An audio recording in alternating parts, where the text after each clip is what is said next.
방송에서 제공하는 보험 정보는 투자 판단에 대한 조언입니다. 보험, 펀드 등의 가입은 투자자 자신의 판단과 책임에 따라 그 결과가 투자자 본인에게 귀속됨을 양지하시기 바랍니다. 시청자 여러분 안녕하세요. 알기 쉬운 보험 정보로 여러분들의 인생 설계에 함께하고 있는 인생 설계 원픽 진행의 김혜연입니다. 올해는 거리두기 없이 가을과 겨울을 맞이하다 보니까 이 독감과 코로나19의 동시 유행이 예상이 되고 있습니다. 우리가 선택해서 아플 수 있는 게 아니다 보니까 미리미리 예방접종을 맞는 것도 도움이 되겠죠.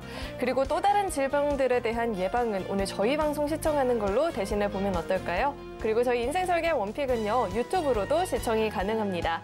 유튜브에 서울경제TV 검색하시면 실시간으로 함께 해보실 수 있습니다. 또 참고로 금일 본 방송에서 제공하는 정보들은 투자 판단을 위한 조언이지 해당 보험의 가치나 수익률을 보장하지는 않습니다. 또 서울경제TV와 서울경제신문은 당사의 브랜드입니다. 서울경제증권TV, 서울경제TV 손실복구팀과는 무관하고요. 기타 유사 명칭에도 유의하시길 바라겠습니다. 네, 그럼 저희 인생설계 원픽 본격적으로 출발해 볼 텐데요. 첫 번째 코너는 생생 라이프 팁 시간이죠. 오늘은 이만재 전문가님과 이야기 나눠보도록 하겠습니다. 전문가님 어서 오세요. 안녕하세요. 네, 우리 이만재 전문가님께서는요, 운전자 보험 대 라이더 보험이란 주제로 강의를 준비해 주셨다라고 하는데요. 운전을 하시는 분들이라면 이 보험이 필수일 텐데 특히나 운전을 업으로 삼고 계신 분들은 보험 대비가 반드시 필요하겠죠. 지금 강의 바로 확인해 보시죠. 네, 안녕하세요. 보험의 최신 트렌드를 알려주는 남자 이만재 전문가입니다. 오늘은요, 우리 운전하시는 분들, 대한민국 인구가 5천만이라고 하면 3천만 이상이 운전을 하시잖아요. 운전하시는 분들이 보시면 굉장히 좋을 것 같아요. 먼저 운전자 보험, 라이더 보험. 우리 운전자 보험은 너무나 잘 알고 있죠. 근데 라이더 보험은 생소하신 분들이 많이 있으실 거예요. 오늘은 먼저 운전자 보험에 대해 얘기할 텐데 제가 고객분들을 만나다 보면 자동차 보험하고 운전자 보험, 이걸 굉장히 구분을 못 하시는 분들이 많아요. 그래서 간략하게 정리를 해드릴 건데 자동차 보험. 우리 사고 나면 운전자 보험 가입하시는 분들이 물어봐요. 나 운전하다가 차 사고 나면 운전자 보험에서 해결해 주는 거 아니에요? 라고 물어봐요. 그러면 우리가 자동차 보험을 뭐 하러 가입할까요? 아니죠. 일반적으로 사고가 났을 때는요, 자동차 보험에서 해결을 합니다. 그러면 자동차 보험을 가입할 때 주의할 점이 있겠죠. 뭐냐면 첫 번째가 요거예요. 자손. 자상 차이입니다. 이게 무슨 차이냐면 자손은 내가 막 운전을 하다가 초보여서 담벼락을 때려 박았어요. 근데 나도 다쳐버렸어요. 그래서 병원에 갔더니 내 부상 급수에 따라서 등급별 금액이 측정이 됩니다. 예를 들어서 경미하게 다쳤다라고 하면 70만 원, 90만 원, 요 범위 내에서 내가 치료를 하고 합의금도 그 안에서 받게 되는 거고요. 자상 같은 경우는요, 내 치료비, 실손 보상이 됩니다. 내가 다쳐서 2주 정도, 3주 정도 병원에 입원을 하더라도 그거에 대한 금액이 다 나오고 내 휴업손해 관련된 것까지 여기서 다 위자료까지 경제활동 관련된 보상까지 전부 다 나갑니다. 물론 당연히 자상이 더 비싸겠죠. 자상이 더 비싸지만 1년에 내가 운전을 하면서 마음 편히 운전을 할 수 있다는 마음이면 한 달에 1년에 5만 원이면 이 정도 차이 충분히 가능합니다. 그래서 자동차 보험을 가입하시는 분들은 꼭 요거 자상으로 가입하시는 것을 추천드려요. 나는 정말 출퇴근만 잠깐 하루에 5분, 10분밖에 운전을 안 해. 근데 이런 분들이 우리 얼마 전에 추석이었죠. 어디 안 다녀오셨나요? 멀리 운전할 때 이런 불안한 마음 없이 운전을 하시려면 1년에 보통 3만 원, 많게는 5만 원 정도 차이 납니다. 이 정도 투자를 하셔갖고 자상으로 가입을 하는 것을 추천드리고요. 일반적인 자동차 사고에 대해서 자동차 보험에서 책임을 진다 그랬죠. 그 운전자 보험은 왜 필요할까요? 운전자 보험 같은 경우는요, 교통사고 처리지원금, 벌금, 변호사 선임 비용이 제일 필수입니다. 요 세 가지 꼭 기억을 해두시면 좋고요. 교통사고 처리지원금이 언제 필요하냐면요, 우리 6주 이상의 사고가 나게 돼요.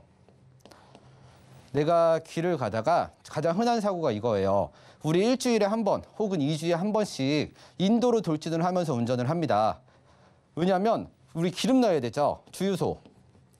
주유소를 가야 되는데 주유소 들어갈 때 주유소는 인도 위에 있죠. 여기 들어가는 길이 다 인도를 침범하는 겁니다. 이럴 경우에 정말 운이 없게도 시장에서 장보고 나오시는 우리 할머님을 살짝 건드셨어요. 근데 우리 나이가 많으신 분들 뼈가 약하잖아요. 어이쿠 하고 넘어지셨는데 하필 그게 인도였습니다.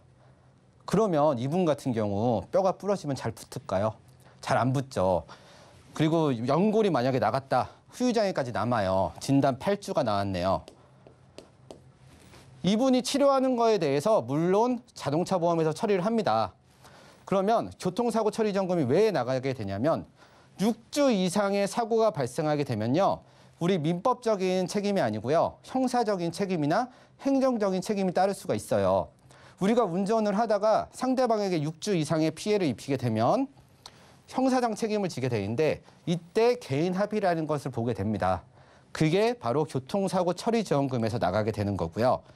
우리 행정적인 책임이 뭐냐면 이렇게 6주 이상의 피해를 입혀서 이분이 후유장애도 20%가 나왔어요. 여기서 만약에 2천만 원 정도 합의금이 나갔다라고 할게요.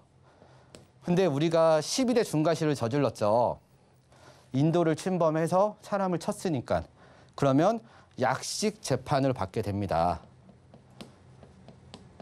약식 재판을 받게 되면요. 99% 벌금이 나오게 돼요. 이 벌금에 대해서 내가 벌금이 나온 만큼 해결을 해야 되고요. 만약에 정말 이거보다 큰 사고를 냈어요. 그렇게 되면 어떻게 될까요? 변호사 써야죠.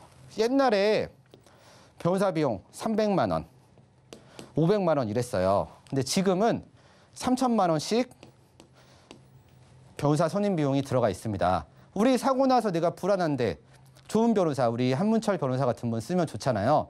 그런 분들이 쌀까요? 비싸죠. 그런 분들 선임할 수 있게 큰 금액으로 운전자 보험을 따로 준비하라고 말씀드리는 겁니다. 지금 제 고객 중에요. 가장 운이 좋은 고객이라고 저는 얘기를 해요. 이분 운전자 보험 지급 사례를 볼게요. 이분이 2021년 9월 달에 저에게 가입을 합니다. 보험료가 얼마냐면요. 10,000원이에요. 이분이 들어가게 된 게 교통사고 처리 지원금 1억 5천이 들어갔고요. 변호사 선임 비용 3천, 벌금 3천 이렇게 들어가요. 여기에 자부상이라 그래서 우리가 기본적으로 사고가 나서 병원에 가시게 되면요. 2주 진단이 나오죠. 그걸 14급 부상이라고 얘기를 하는데 14급 부상을 받았을 때 20만 원 나오게 이렇게 해서 딱 10,000원에 운전자 보험을 바꿨습니다. 왜냐하면 이전에 이분이 갖고 있던 보험은요. 17,000원짜리였어요. 근데 여기에 불필요하게 교통사고, 사망 이런 담보들이 들어가 있었어요. 그리고 민식이법 이전에 우리 2020년 3월에 민식이법 생겼잖아요. 민식이법 이전의 보험이었어요. 그러다 보니 교통사고 처리 지원금이 기존에 3천만 원밖에 되지 않았습니다. 이분이 어떤 사고를 냈냐면요. 나랑 와이프랑 둘이 운전을 하고 가고 있었어요. 막 가다가 작은 사거리에서 우회전을 합니다. 근데 거기는 신호등이 없는 횡단보도가 있었어요. 이렇게 사거리가 있는데 여기는 넓고 여기는 2차선이었어요. 굉장히 좁은 도로죠. 횡단보도가 있는데 신호등이 없었어요. 여기서 우회전을 하면서 어린아이를 치게 됩니다. 어린아이가 쳤는데 심하게 넘어졌어요. 이분도 어린아이를 못 보고 속도를 줄이지 않았죠. 그래갖고 아이가 8주 진단을 받고 2주 동안은요. 중환자실에 있었어요. 다행히 깨어나서 일반 병실에서 회복이 잘 됐죠. 근데 이 친구 같은 경우 후유장애가 심각하게 남아서 교통사고 처리 지원금이 가입 금액이 1억 5천이죠. 1억 원이 지급이 되게 됩니다. 이분이 저한테 가입하고요. 2달 만에 사고가 나신 거예요. 이분이 만약에 기존에 민식이법 이전에 운전자 보험을 갖고 있었다면 돈은 지금보다 7,000원씩 더 내면서 매달 갖고 있었다면 3천만 원은 여기서 나갔겠죠. 나머지 7천만 원. 이거는 내가 운전자 보험을 갖고 있음에도 내가 부담하게 되는 그런 돈이 되는 거죠. 그래서 우리가 운전자 보험 같은 경우는요. 갱신형으로 가입을 해서 최대한 저렴하게 가입을 하고 법이 바뀜에 따라서 운전자 보험을 계속해서 바꿔줘야 된다고 얘기는 하는 점입니다. 우리 시청자님들 꼭 한번 확인해 보세요. 내 운전자 보험 민식이법 이전 기준이에요. 2020년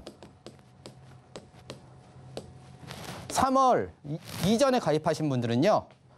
자기 증권 꼭 확인해 보시고 바꿔주셔야 됩니다. 내가 돈을 내고 있다가도 자기 부담금이 이렇게 생길 수가 있어요. 이 점 꼭 한번 확인하는 걸 추천드리겠습니다. 그리고요. 우리 라이더 보험 엄청 많죠. 코로나 이후로 배달하시는 분들. 근데 배달하시는 분들이요. 라이더 보험을 잘 모르는 것도 있고요. 잘 가입을 안 해요. 왜냐하면 어차피 교통사고 나면 상대방 차가 나 치료해 줄 거고 합의금도 나와 라고 얘기해요. 근데 합의금을 이렇게 무한하게 줄까요? 내가 가족이 있다면 내가 3개월, 2달, 3달 이렇게 병원에 입원해 있어도 합의금이 막 몇 천만 원씩 나올까요? 그렇지 않죠. 우리 정말 치료 정해져 있는 약관에 정해져 있는 거 보면요. 막 2주 입원해봤자 뭐 60만 원, 100만 원 요 사이로 나오고 4주, 8주 이렇게 입원해도요. 500만 원 이상 나오기 쉽지 않죠. 근데 이렇게 얘기하시는 분들이 있어요. 나 운전자 보험이 있는데 라이더 보험이 왜 필요하냐. 여기 담보 똑같이 교통사고 처리지원금, 벌금, 병원사 선임 비용 다 들어가 있는데 되는 거 아니냐라고 하는데 모든 보험사는요. 손해보험사 대부분은요. 이륜차에 대해 부담보가 있습니다. 이 얘기가 뭐냐면 이륜차, 자전거라든가 퀵보드라든가 오토바이 이런 거 있죠. 이런 거 탈 때 부담보를 합니다. 혹은 면책이에요. 우리가 공원에서 자전거 도로에 자전거 탄다고 괜찮습니다. 근데 오토바이가 내가 막 운전하고 다니다가 사고가 났어요. 내 보험에 입원 일당이 있다고 해도 오토바이 사고 나서 입원하게 되면 이거에 대한 보험금은 주지 않죠. 다 부담보, 면책이라고 생각하시면 편해요. 그래서 라이더 보험 같은 경우는요. 필요한 게 뭐냐면요. 교통사고 입원 일당이에요. 우리 자동차 운전하고 다니다가 접촉사고 많이 나죠. 짧게 2일, 3일, 길면 일주일 이렇게 입원하시는 분들 많이 있어요. 근데 오토바이 타고 가다가 사고 나면요. 보통 열흘에서 100일까지도 입원을 합니다. 정말 다치기 쉽죠. 부러지기 쉽고. 이런 분들이 꼭 챙기셔야 되는 거. 교통사고 입원 일당, 부상치료비, 그리고 오토바이 같은 경우 제가 잘 부러지고 이렇게 한다 그랬죠. 그거에 대해서 내 합의금, 치료금 외에 별도로 내가 받을 수 있는 돈들을 만들어놔야 내 경제 생활하는데 아무런 피해가 없이 생활이 가능하다고 말씀드릴게요. 우리 라이더 보험도요. 갱신형으로 많이 가입을 해요. 왜 그러냐면요. 우리 이렇게 얘기를 할게요. 20대 젊은 친구들, 오토바이 험하게 타는 친구들 많죠. 그 친구들이 사고가 많을까요? 아니면은 40대 초반 중반에 배달하시는 분이 사고가 많을까요? 당연히 20대 초반 친구들이 사고가 많겠죠. 대부분의 보험은요. 나이가 젊으면 어리면 어릴수록 보험료가 싸다라고 얘기해요. 근데 라이더 보험은 반대죠. 나이가 있으신 분들은요. 똑같은 보험에 가입을 하더라도 저렴해집니다. 아까 제가 이런 말씀을 드렸어요. 갱신형으로 가입을 해서요. 지금 현재 내가 낼 수 있는 돈을 제일 저렴하게 내시라고. 그러고 2, 3년 뒤에 내가 만약에 직장을 옮기게 됐다. 그럼 다시 한번 확인해 보세요. 라이더 보험 갖고 계신 분들. 어차피 갱신형은요. 1년, 2년, 5년 이렇게 주기로 보험료가 바뀝니다. 조금씩. 점점 싸져요. 그리고 내가 해지한다고 해서 돌려받는 돈이 없어요. 그냥 지금 내가 돈을 내고요. 보장을 받는 것뿐이에요. 그러다 보니 금액이 싸진다면 같은 보장이라면 바꿔주는 게 좋겠죠. 우리 앞서 운전자 보험도 보험금 지급된 사례를 말씀드렸는데요. 라이더 보험도 하나 보여드릴게요. 총 525만 원이 지급됐고요. 이분 같은 경우요. 120일 동안 입원했어요. 그리고 대퇴부 골절, 허벅지 쪽에 골절이 있었습니다. 그래서 자동차 부상 치료비 300만 원, 입원, 수술비, 부상 치료비 이렇게 해서 총 525만 원이 나왔는데요. 이분 같은 경우요. 치킨 가게에서 배달 업무 합니다. 그러면 이 친구가 일을 안 한다고 해서 4대 보험이 안 된다면 월급을 줄까요? 치킨 가게에서? 아니죠. 이 친구 치료비나 이런 거는요. 어차피 자동차 보험 혹은 운전자 보험에서 다 치료를 해줍니다.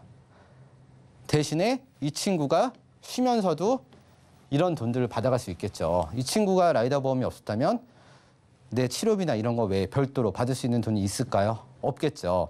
우리 운전하시는 분들, 라이더 보험, 배달하시는 분들 라이더 보험이 필수라고 얘기하는 이유는요. 배달 중에 일어날 수 있는 사고에 대해서 책임져주는 유일한 보험이라고 말씀을 드릴게요. 내 밥줄이고요. 우리 가족의 밥줄이에요. 그렇죠? 그러면 내가 다쳤을 때 우리 가족이 굶으면 안 되잖아요. 최소한으로 나를 보장해주는 그런 보험이라고 생각을 하시면 될 것 같아요. 그리고 마지막으로요. 하나 제가 꿀팁을 드리자면요. 우리 보험 담보 중에 일상생활 배상 책임, 가족 생활 배상 책임이라는 게 있어요. 이 담보가 굉장히 저렴한 담보입니다. 근데 은근히 보상이 많이 나가는 담보예요. 잘 모르시는 분들이 많은데 내가 오늘 증권을 한번 확인해 보시고 이 두 개에 대한 담보가 없으시다면요. 꼭 한번 문의 주세요. 왜냐하면 우리 일상생활 배상 책임이나 가족생활 배상 책임 같은 경우는요. 자기 부담금이 20만 원이에요. 대부분이.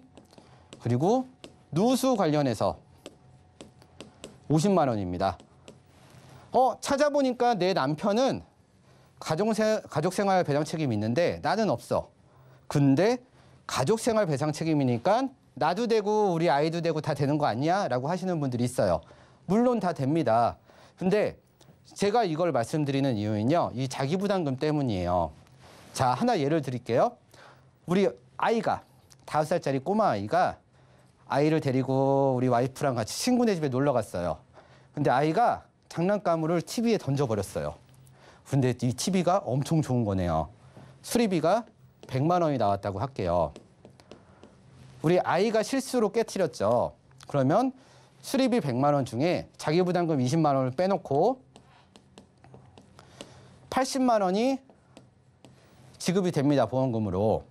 근데 우리 남편, 나뿐만 아니고 우리 와이프도 가족생활 배상 책임이 있죠. 그러면 어떻게 되냐면요. A 보험사에 B 보험사에 둘 다 같이 청구를 하는 겁니다. 그러면 A 보험사에요. 50만 원이 나오고요. B 보험사에 50만 원이 나와요. 이게 왜 그러냐면 원래 지급돼야 되는 돈은 100만 원인데 자기부담금이 20만 원이죠.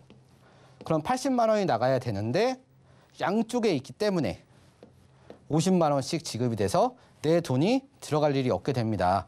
이거를 조금 다르게 얘기를 해볼게요. 50만 원짜리 사고가 났어요. 내가 지나가다가 실수로 핸드폰을 떨어뜨렸는데 아이폰 제일 최신형, 제일 비싼 걸 떨어뜨렸어요. 이게 액정뿐만 아니고 안에까지 손상이 됐네요. 수리비가 50만 원이 나왔어요. 우리 아이 때문에. 그러면 A라는 회사, B 회사 두 군데 같이 청구를 하게 되죠. 50만 원이면요. 자기부담금 20만 원 빼놓고 30만 원이 나와야 되겠죠? 근데 이 자기부담금 한도보다 적은 금액이 나가게 되겠죠. 25만 원씩. 그렇기 때문에 자기부담금 없이 나가게 됩니다. 누수도 마찬가지예요. 누수는 자기부담금 50이라고 그랬죠. 그러면 이 자기부담금도 똑같이 두 분이 가입돼 있다면 혹은 세 분이 가입돼 있다면 자기부담금 없이 누수에 관련된 것도 다 책임을 질 수 있기 때문에 우리 일상배상 책임 혹은 가족생활 배상 책임 이 부분에 대해서도 꼭 한번 확인하시고 저렴한 보험료로 내가 생활하는데 큰 부담 없이 생활하시는 것을 추천드리도록 하겠습니다. 네, 오늘 자동차 보험과 운전자 보험의 차이점부터 이 라이더 보험의 전략까지도 들어봤는데요. 본인의 운전 습관이나 직업들을 고려해서 현명한 전략 세워보시길 바라겠습니다. 네, 그럼 오늘도 꼼꼼한 강의 준비해 주신 우리 이만재 전문가님과는 여기서 인사 나누도록 하겠습니다. 오늘 말씀 고맙습니다. 네, 오늘의 강의 내용 한눈에 알아보기 쉽게 정리해 봤으니까요. 화면으로 확인해 보시죠.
인생 설계에 있어서 무엇보다 중요한 건 현명한 선택이 되겠죠. 오늘도 그 선택에 도움을 주실 두 분 자리에 모셔봤습니다.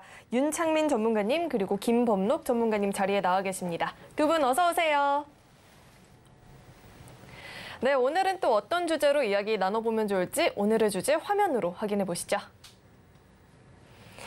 오늘의 주제는 보험 가입 기초 상식입니다. 보험 가입을 위한 기초 상식이라고 하니까 보험을 준비하시는 분들은 물론이고 기존에 보험을 들고 계신 분들도 방송 보시면서 자신만의 체크리스트를 만들어서 필요한 전략들 세워보면 좋을 것 같은데요. 이야기 나눠보도록 하겠습니다. 네, 보험의 기초 상식 어떤 내용들이 있을지 궁금합니다. 주제 선택해 주신 이유부터 짚어주시죠. 네. 오늘의 주제를 선택한 이유는 여러 고객분들과 보험 상담을 진행하다 보면 현재 유지하고 있는 보험을 본인이 직접 알아보고 필요에 의해서 가입한 분들도 계시지만 다른 경우를 통해서 가입하고 유지하신 분들도 상당히 많습니다.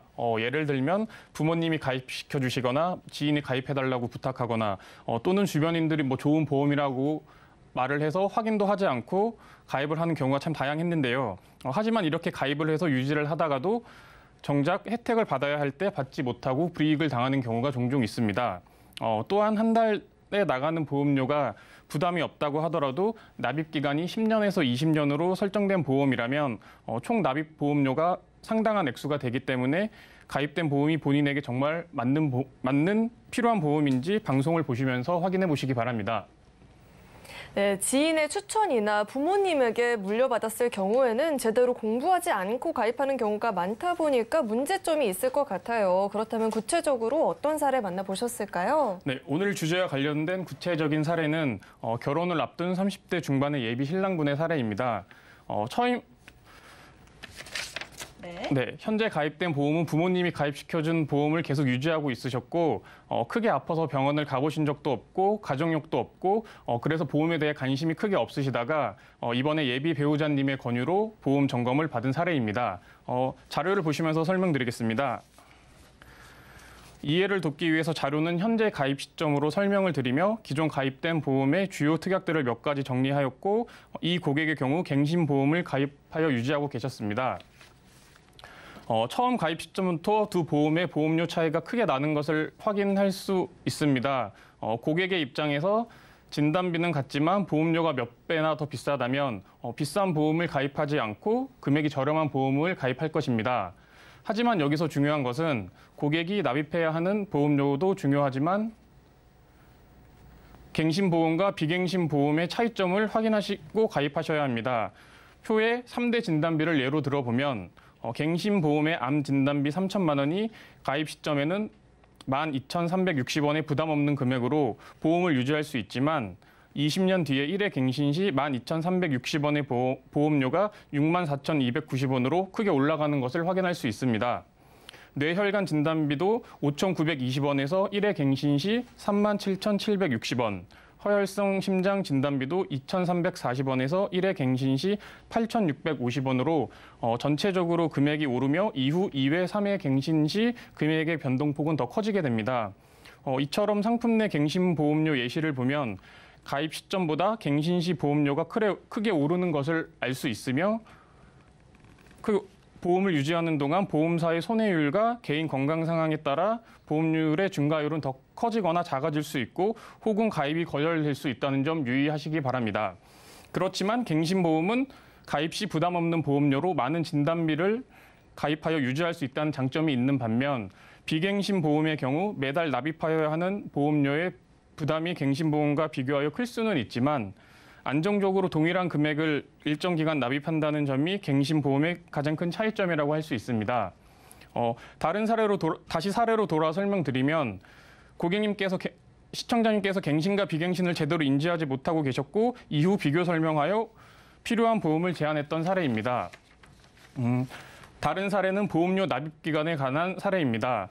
상담 요청을 하신 시청자는 대기업에 근무하시는 고객님이었고 최근 들어 건강에 관심을 많이 갖게 되어 본인이 가입한 보험의 보험 점검을 희망하시는 분으로 가입된 보험 증권을 보며 고객님과 스스로 상담을 진행하였으며 가입된 보험의 종류와 특약들은 본인 스스로 이해하고 계셨고 전체적으로 잘 가입된 보험이었습니다. 다만 아쉬웠던 점은 납입 기간이었는데 보험의 종류와 특약들은 고객님께서 스스로 공부하고 설계사님의 설계를 통해서 가입은 잘 하셨지만 납입 기간에 대한 보험료 변동폭은 설명을 잘 듣지 못한 것 같았습니다. 월 보험료가 3만 원에서 5만 원 오른다고 하더라도 부담이 안 되는 고객님께 굳이 가입된 모든 보험을 30년 납입으로 설정하여 유지하고 계셨고 고객님께 보험료 차이를 설명드렸습니다. 자료를 보시면 A와 B 같은 보험이지만 한 가지 차이점이 있습니다. A 보험은 납입 기간이 20년으로 설정되어 있고 B 보험은 납입 기간이 30년으로 설정되어 있습니다. 납입 기간 이외에 모든 조건은 동일하게 설정되었지만 표를 보시면 보험료의 차이가 조금씩 나는 것을 확인할 수가 있습니다. 지금은 방송의 편의상 가입된 보험의 일부 특약들을 발췌하여 금액의 차이가 크게 다가오지 않을 수 있지만 이러한 특약들이 쌓인다면 금액 차이는 더 날 수밖에 없습니다. 이 고객님의 경우 A 보험을 20년 납입 완료하였을 시 총 납입 보험료는 약 5,600만 원, B 보험을 총 30년 동안 총 납입하였을 시 보험료는 약 7,300만 원으로 같은 보험이지만 납입 기간에 따라서 보험료 차이가 약 1,600만 원 정도 차이 나는 것을 확인할 수 있습니다. 월 보험료에 대한 부담이 없는 고객님께서 굳이 납입 기간을 길게 가져가시며 보험료에 대한 지출도 더 늘어난 상황으로 기존 납입된 보험료와 리모델링 시 차익을 비교하여 고객님께 더 유리한 조건으로 리모델링 해드렸던 사례입니다. 납입 기간뿐만 아니라 보장 만기의 설정에 따라 보험료도 변동하므로 본인에게 꼭 맞는 보험을 설계하시기 바랍니다. 번외로 말씀을 드리면 보험료에 관련해서 말씀을 드리면 고객님의 직업입니다. 보험사는 고객의 직업의 위험률에 따라 보험료를 다르게 적용하는데 여기서 중요한 것은 보험료를 조금이라도 아끼려고 본인의 직업과 다른 업무를 허위로 기재하여 가입하시면 안 된다는 것입니다. 만약 거짓으로 가입을 하였다고 하더라도 이후 보험사에서 보험료 지급 시 감액이 되거나 혹은 직권 해지를 당하는 불이익이 있을 수 있으니 꼭 올바른 정보를 통해서 보험을 가입하시기 바랍니다. 보험을 유지하시는 동안에도 직업에 변동이 있다면 담당 설계사와 꼭 상담하여 올바른 직업 급수를 적용받아 피해 없으시길 바랍니다. 네, 각기 다른 상황과 다른 나이대임에도 불구하고 각기 문제점들이 눈에 띄었었죠. 예비 신랑분께서는 이 갱신형 보험으로 인해서 오르는 보험료의 부담금이 있었다라고 한다면 대기업 다니시는 분들은 이 납입 기간이 좀 아쉬웠다라는 문제점이 있었습니다. 각기 문제점을 이렇게 확인해 봤는데요. 그렇다면 두 가지 사례를 이렇게 만나봤는데 주의사항이 추가로 더 필요하다면 어떤 게 더 있을까요? 네. 보통 저희가 특정 물건을 구입한다면 그 물건의 모델이 좋은지 다른 모델이 좋은지 혹은 온라인과 오프라인으로 구매 시 금액 차이는 어떻게 나는지 다른 혜택은 어떤 것이 있는지 꼼꼼히 비교하고 구매를 하게 되는데 모두가 그러신 것은 아니지만 보험을 가입한 경로를 보면 부모님이 가입시켜주거나 지인이 가입해달라고 부탁하거나 아니면 그냥 좋아 보여서 등 크게 비교를 하지 않고 가입들을 많이 하십니다. 만약 예를 들어 30세인 고객이 10만 원짜리 보험을 20년 납입 100세 만기로 상품을 가입하여 유지한다면 총 납입 보험료는 2,400만 원이고 보험의 보장은 약 70년을 보장받게 됩니다. 그렇기 때문에 현재 유지하고 있는 보험을 한 번 더 인지하고 유지하시기 바랍니다. 옛 속담에 소 잃고 외양간 고친다라는 속담이 있는데 보험도 아프고 확인하면 늦습니다. 젊고 건강할 때 올바른 보험을 가입하여 유지하시기 바랍니다. 요즘에 유병자 보험도 굉장히 다양하게 잘 나온다고들 하지만 가성비 높은 전략을 유지하기 위해서는요. 이왕이면 조금이라도 젊고 건강했을 때 다양한 보장들을 받을 수 있게끔 전략을 많이 만들어두는 것도 필요할 것 같습니다. 네, 참고로 금일보험 방송에서 제공하고 있는 정보들은 투자 판단을 위한 조언이지 해당 보험의 가치나 수익률을 보장하지는 않는다는 점 꼭 참고해 주시길 바라겠습니다. 네, 그럼 이어서 두 번째 주제도 화면으로 확인해 보시죠. 네, 오늘의 두 번째 주제는 연금보험 대 종신보험입니다. 보험에 가입을 할 때는 목적에 맞는지, 보장 내용은 적절한지, 무엇보다 본인의 자산 상황과는 맞는 전략인지를 분명히 해야 될 필요가 있을 텐데요. 연금보험인 줄 알았는데 종신보험이었던 경우 우리 그동안 리모델링 사례를 통해서 여러 차례 확인해 봤었죠. 오늘은 그 둘 사이를 좀 더 분명하게 구분할 수 있는 내용들이 있다고 하니까요. 집중해 보시면 좋을 것 같습니다. 네, 앞서 말했듯이 두 보험을 혼돈해서 가입한 사례를 굉장히 자주 만나봤습니다. 주제를 선택해 주신 이유 어디에 있을까요? 시청자 여러분, 명절 잘 보내셨습니까? 이번에 제가 명절 연휴 때 우리 가족분들 찾아뵀는데 그 얘기를 또 똑같이 하시는 거예요. 아니, 법무가 이번에 나 연금보험으로 가입을 했는데 이거 잘 가입했는 거 맞니? 하면서 한 두세 분 정도가 우리 가족분들이 또 얘기를 하시더라고요. 근데 그분들이 뭐 하시는 분이냐면 지방에 있는 전통시장에서 우리 떡집을 하시는 분들도 한 분 계시고요. 청과 도매를 하시는 분도 계세요. 근데 어떤 식으로 그럼 가입을 하시게 되셨어요? 한번 여쭤보니까 그 시장에 자주 오시는 분이 계셨던 거예요. 그러니까 아마 시장에서 장사하시거나 아니면 자영업 하시는 분들은 아실 거예요. 거의 같은 시간대, 같은 날짜에 오셔가지고 전단지 뿌리시거나 혹은 뭐 서비스용품 같은 거 드리면서 연금 가입하세요, 아니면 저축 가입하세요, 보험 확인해보세요 이런 분들이 있으신데 거기에 무턱대고 가입하신 거예요. 얼마 가입하셨어요? 한 50만 원 또 가입하셨대요. 그래서 제가 어떻게 됐겠어요? 갈비 뜯다가 뒤로 자빠졌습니다. 깜짝 놀랐어요. 아니 고모 아니면 아니 삼촌 제가 옆에 있는데 왜 저한테 말 한마디도 없이 이렇게 또 덜컥 가입을 하셨어요? 맨날 오는데 정 때문에 혹은 미안해서라도 그렇게 가입을 해주셨대요. 근데 이게 가장 큰 문제점인 부분이 왜 그러냐면 실질적으로 이렇게 가입하신 우리 시청자님들 같은 경우, 이 가족분들 같은 경우에도 이게 과연 연금이 내가 가입한 게 연금이 맞는지 혹은 다른 상품이 맞는지 혹은 또 저축으로 알고 가입하신 분들도 있으실 거예요. 심지어 요즘에는 또 뭐가 있을까요? 직장 생활 하시다 보면 또 사업체 운영하시다 보면 팩스로 아침 10시, 11시면은 팩스가 한 10장씩, 5장, 10장씩 들어옵니다. 뭐가 들어올까요? 성희롱 예방교육, 직장 내 보안교육, 안보교육, 정보보안교육 이런 것들이 굉장히 많이 들어요. 국비로 지원해 줄 테니 꼭 받으셔야 됩니다. 안 받으시면 벌금 내십니다. 이런 내용이 굉장히 많으시거든요. 그래서 이런 분들이 과연 그러면 그 지원을 받아서 교육을 하고 나서 가입하는 상품들 과연 연금보험이 맞을지 이런 걸 좀 속 시원하게 좀 제가 오늘 알려드리기 위해서 사례를 선택하게 되었습니다. 네, 제가 들었던 지인 권유로 가입을 했던 사례 중에 성공 사례가 정말 없었던 것 같아요. 그래서 전문가들의 조언이 필수인 것 같은데 그럼 그렇다면 구체적으로 어떤 사례가 있었는지부터 짚어주시죠. 네, 일단은 이 사례 같은 경우 시청자님 같은 경우에는 그 경기도 남부권에서 있는 큰 시장에서 청과 도매하시는 분의 사례였어요. 이 따님 자체가 저의 이제 아시는 분 통해 가지고 저한테 이제 의뢰를 좀 주셨던 분이셨는데 근데 방송을 보시니까 내가 그 연금에 대한 부분이 정말 잘 돼 있는 걸까 하시다가 우리 아버님 건 과연 어떻게 될까 장사하시는 분인데 그래서 의뢰를 좀 주셨던 사례였어요. 근데 아니나 다를까 이분 같은 경우가 진짜 깜짝 놀랐습니다. 심지어 보험료 자체가 100만 원이 넘는 금액이었어요. 넘는 금액이었는데도 불구하고 이분 자체가 연세가 50세가 이제 넘으시는 그 나이대인데도 불구하고 납입 기간도 20년 납입. 55세, 54세, 50세가 넘어가시면요. 장사를 10년 더 할지 아니면 15년 더 할지 5년만 하고 그만할지 모르는 상황이에요. 100만 원이 넘는 금액을요, 우리 시청자님들. 앞으로 내가 20년 뒤에 내야 된다. 75세에까지 내가 100만 원을 넘는 금액을 내야 된다? 과연, 물론 할 수는 있겠죠. 할 수는 있는데 굉장히 부담스럽지 않을까 이런 사례가 좀 생각이 들어요. 그래서 이 사례를 좀 보시게 되면요. 다른 건 없었어요. 보험료 그냥 딱 117만 원 정도 납입하시는 금액인데요. 딱 계약 금액은 보시면 아시겠지만 주계약 3억. 내가 사망하면 3억을 받는 거고 아니고 내가 나중까지 살아있으면 환급금을 받는 건데 더 무시무시한 거는 다음 페이지 우리 자료를 보시면 아시겠지만 한번 볼게요. 자, 그럼 내가 이 금액을 20년 정도 납입했을 때 혹은 장사를 하시다 보니까 어떤 게 있어요? 내가 사업을 하고 장사를 하다 보면 중간에 내가 돈이 갑자기 필요할 때도 있을 거예요. 그죠? 그러다 보면 내가 뭘 해야 돼요? 이 보험에서 또 대출을 받아 쓴다든지 아니면 이 보험에서 중도 인출을 해야 된다든지 이런 자금이 돼야 되는데 보시면 아시다시피 20년이 딱 돼야지만 100% 환급이 됩니다. 그럼 그 안에 환급되는 건요. 보시면 하시면 50%가 안 돼요.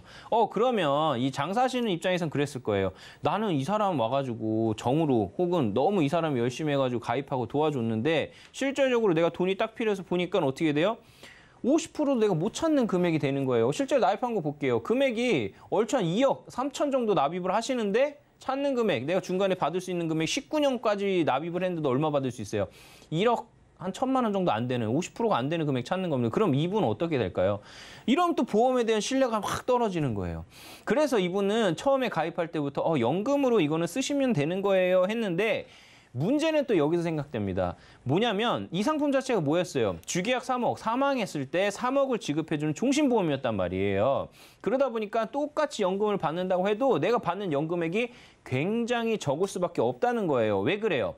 연금이라는 거는 내가 사망보험금을 최소화 잡습니다. 예를 들어서 내가 사망보험금 500만 원에 대한 사망했을 때 500만 원 플러스 내가 낸 자금에 대해서 사망했을 때 지급을 해주면 어차피 이건 상품 자체가 죽었을 때 얼마 받는 거예요? 500만 원만 지급해 주는 거예요. 그죠? 근데 이 종신보험은요. 사망했을 때 3억에 대한 금을 준비를 해야 되다 보니까 나머지 금액을 빼고 이 3억에 대해 줘야 되는 걸 빼고 나머지 자금을 이체를 하고 적립을 하는 거예요. 그러니까 나중에 연금 받는 금액이 굉장히 차이가 납니다. 보시면 아시다시피 이 금액을 가지고 나중에 연금을 받는다. 이건 80세부터 연금 개시 후를 했을 때 이제 금액인데요. 10년 정도를 내가 확정으로 받는다. 그러면 매월마다 176만 원. 아, 나는 10년보다 더 받을 것 같아. 80세부터 한 95세까지 15년 정도 받아볼까 하면 154만 원. 아, 나는 한 100살까지 살 것 같아. 그런 분들 같은 경우에는 한 20년 정도 받아볼까 하면 132만 원을 받는 연금 금액이에요. 그러면 한 가지 더 살펴볼게요. 이 금액 자체가 작진 않을 거예요. 물론 이 시청자님께서 준비하고 계신 국민연금이나 이런 것까지 합치게 되면 얼추 뭐 200 정도 넘는 금액이니까 작진 않지만 제가 말씀드린 그거예요.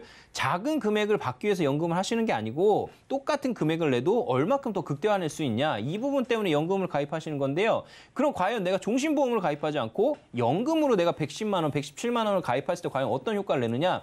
이런 부분이에요. 제가 저번 주 생생 라이프 TV에서 제가 말씀을 드렸었던 상품이기도 한데요. 이거를 내가 똑같이 연금으로 받게 되면 80세 때부터 얼마를 받아요? 매년마다 2,700만 원 정도 되는 금액을 받습니다. 이거를 월로 환산하게 되면요. 한 30만 원 정도 되는 금액이거든요.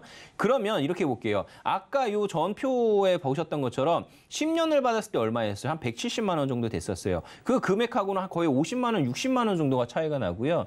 20년 받았을 때는 130만 원 정도 됐는데 그 금액하고는 100만 원 정도 차이가 납니다.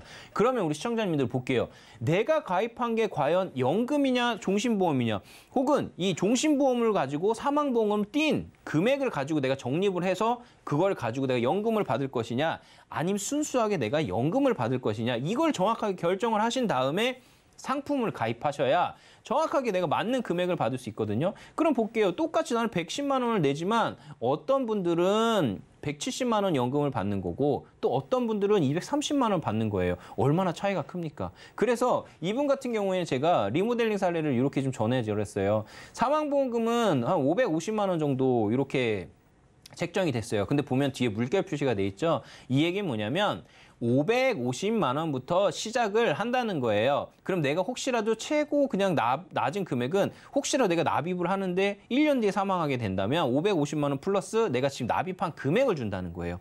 그러면 20년 뒤, 뭐 10년 뒤 연금 받다가 내가 사망하면 어떻게 550만 원 플러스 그 당시에 내가 적립돼 있는 금액 있잖아요. 연금으로 받을 금액, 그 금액을 합쳐서 준다는 거예요. 그럼 이 금액도 종신보험만큼 금액이 적지가 않다는 거예요. 그래서 연금을 가입하시는 분들 같은 경우에는 꼭 상품 이름에 연금이 돼 있는지 혹은 종신보험이 돼 있는지 이런 부분을 잘 체크해서 가입하시길 바라겠습니다.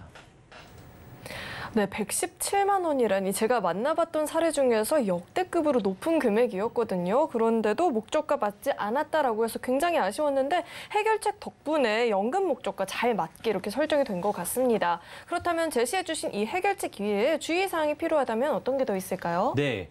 연금을 제가 한번 다시 강조를 드리는데요. 나는 분명히 연금을 가입했어. 그런데도 실질적으로 증권을 보시게 되면요. 종신보험을 가입하신 분들도 있어요. 그리고 혹시나 이런 분들 있어요. 나는 세제적격 비과세 혹은 나는 그 세액공제, 소득공제를 받기 위해서 연금을 가입했어. 근데 실제로 보게 되면 비과세 연금을 가입하신 분들도 있어요.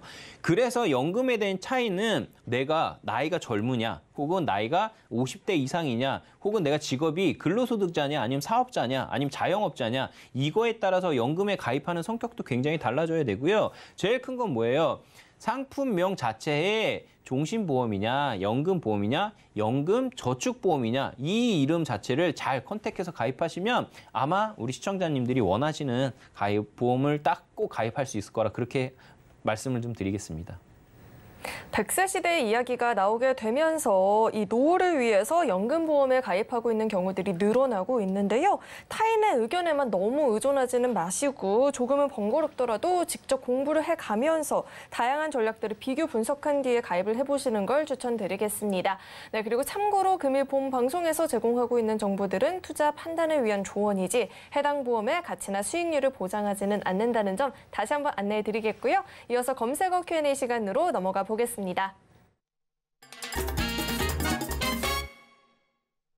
현재 이 시점 가장 뜨거운 이 보험 키워드에 대한 궁금증을 스피디하게 풀어보는 시간이죠. 첫 번째 궁금증은요. 정말 많은 분들이 여쭤보고 계십니다. 갱신보험과 비갱신보험 중에 어떤 게 더 좋은 걸까요?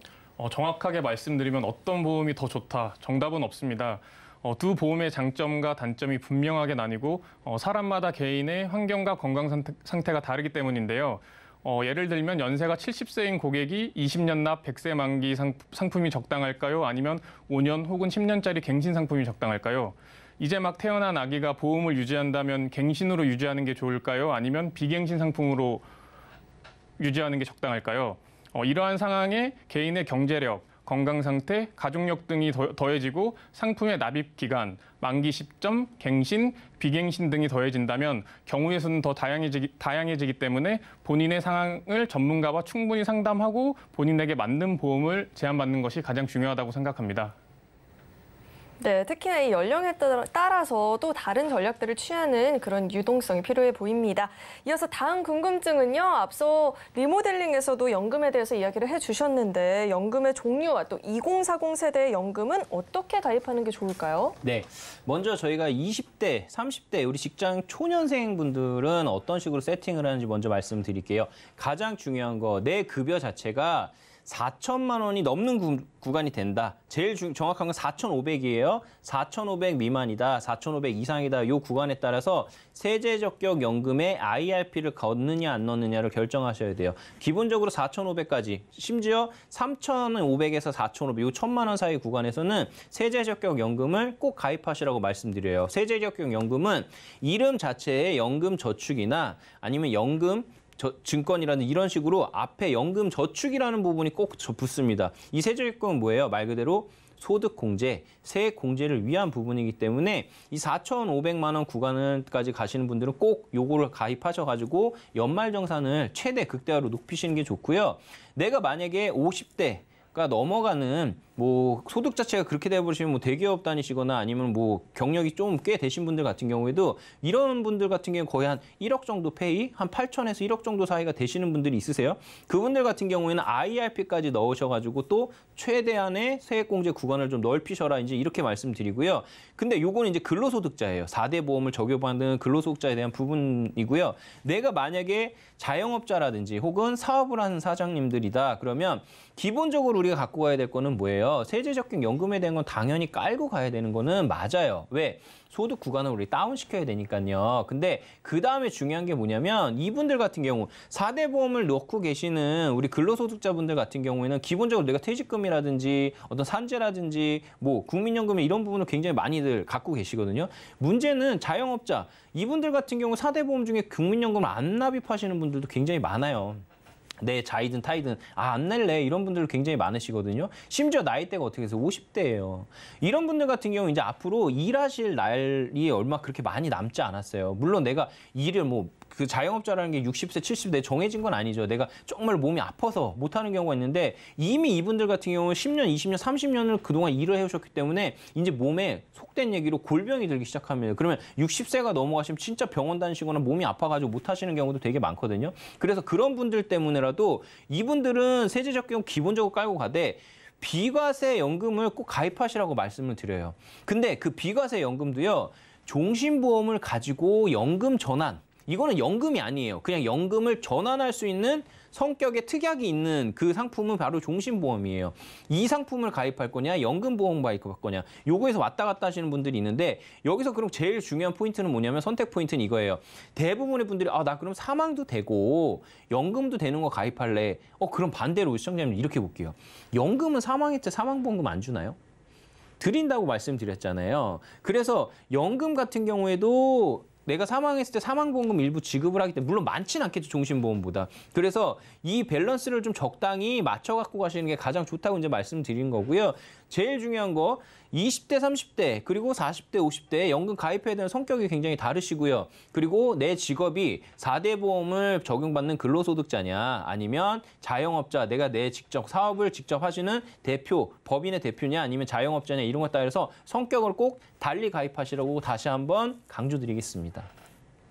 네, 전문가님께서 이렇게 가이드라인을 확실하게 잡아주니까 가입할 때 훨씬 더 수월해질 것 같은데요. 한 가지 더 궁금한 게 회사에서 가입해주는 이 단체 보험과 개인이 가입하는 보험 중복이 되는지, 만약에 중복이 된다면 어떤 대비가 필요할지 궁금합니다. 네. 개인적으로 우리가 회사에서 아니면 직장에서 단체적으로 가입해주는 보험이 있어요. 두 가지가 있어요. 첫 번째 뭐냐면 실비가 있습니다. 이 실비는 뭐 공무원분들이나 국공기업 다니시는 분들 같은 경우에는 군인도 그렇고요.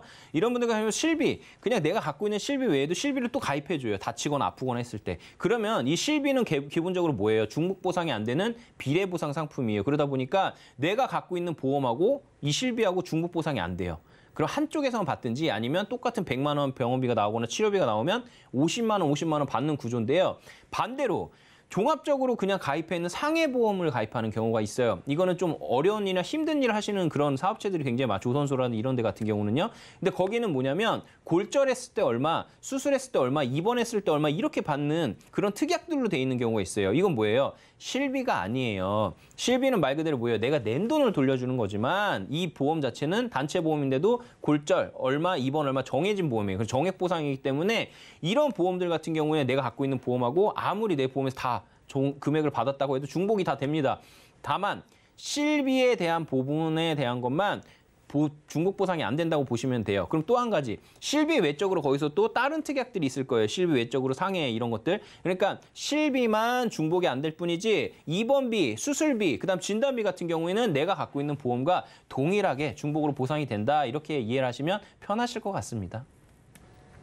네, 실비는 보장이 안 되고 그 외에 수술, 입원, 진단비는 보장이 가능하다는 점 참고해 보시면 좋을 것 같고요. 오늘 이렇게 두 분과 함께 인생설계 원픽부터 검색어 Q&A까지 궁금증 해결해 봤습니다. 오늘 두 분께는 여기서 인사 나누도록 하겠습니다. 오늘 말씀 고맙습니다.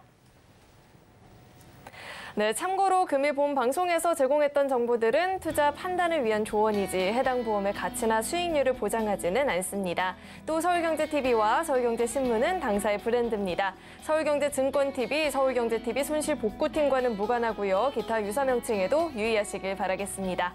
그리고 저희 인생설계 원픽은요, 서울경제TV 홈페이지와 유튜브 채널을 통해서 다시 보기가 가능하니까요. 다시 보시면서 놓쳤던 부분들도 꼼꼼하게 챙겨가 보시길 바라겠습니다.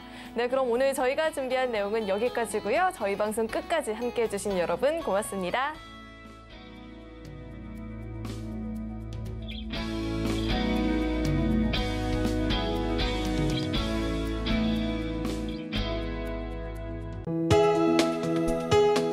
본 방송에서 제공하는 보험 정보는 투자 판단에 대한 조언입니다. 보험, 펀드 등의 가입은 투자자 자신의 판단과 책임에 따라 그 결과가 투자자 본인에게 귀속됨을 양지하시기 바랍니다.